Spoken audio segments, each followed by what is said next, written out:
समय की बात है। संयुक्त राज्य अमेरिका के एक अनोखे छोटे से शहर में एला नाम का एक साहसी बच्चा रहता था, जिसने विचित्र और असाधारण चीजों के साथ घूमने की अद्वितीय रुचि प्राप्त की थी। इस क्रिसमस का कोई अपवाद नहीं होना तय था। क्रिसमस की पूर्व संध्या पर, जब शहर बर्फ से ढका हुआ था और हवा जिंजरब्रेड कुकीज की मीठी खुशबू से भर गई थी, एला का परिवार उपहारों का आदान प्रदान करने के लिए चिमनी के चारों ओर इकट्ठा हुआ। उन्हें कम ही पता था कि एला ने अटारी में छिपे एक रहस्यमय मानचित्र की खोज की थी, जिससे एक अप्रत्याशित साहसिक कार्य हुआ। अपनी जिज्ञासा को नियंत्रित करने में असमर्थ, एला ने अपने परिवार को पूरे शहर में उत्सव के तौर पर खजाने की खोज के लिए निकलने के लिए मना लिया। कैंडी बेत के निशानों से सजी नक्शा उन्हें चमचमाती सड़कों, विशाल हिममानवों के पार और शहर के बाहरी इलाके में मंत्रमुग्ध जंगल में ले गया। जैसे जैसे वे जंगल में गहराई तक गए, बर्फ एक अलौकिक चमक से जगमगाने लगी। अचानक वे एक अनोखी जगह पर पहुंचे जहां पेड़ टिमटिमाती रोशनी से सजे हुए थे और जमीन मार्शमैलो के जादुई कालीन से ढकी हुई थी।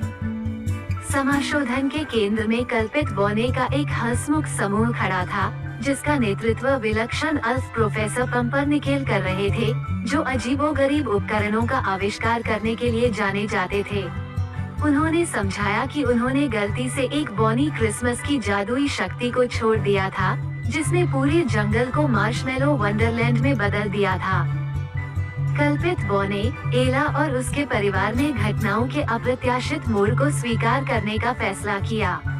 उन्होंने मार्शमैलो स्नोमैन तैयार किए, मार्शमैलो लड़ाई की और मार्शमैलो हॉट चॉकलेट भी आजमाए। अल्फ प्रोफेसर पंपरनिकेल ने एला को एक विशेष छड़ी सौंपी जो मार्शमैलो जादू को नियंत्रित कर सकती थी, जिससे पूरा साहसिक कार्य को मिठा और अद्भुत दृश्य में बदल दिया।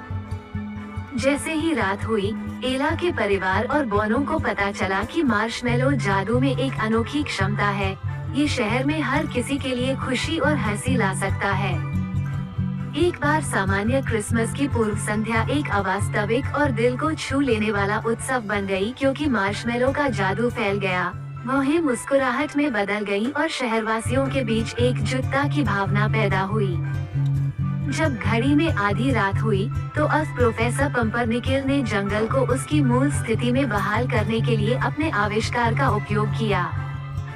जैसे ही बर्फ के टुकड़े आसमान से धीरे धीरे गिरे, एला और उसका परिवार उस अप्रत्याशित साहसिक कार्य के लिए कृतज्ञता से भरे दिल के साथ घर लौट आए, जिसने उनके क्रिसमस को वास्तव में असाधारण बना दिया था।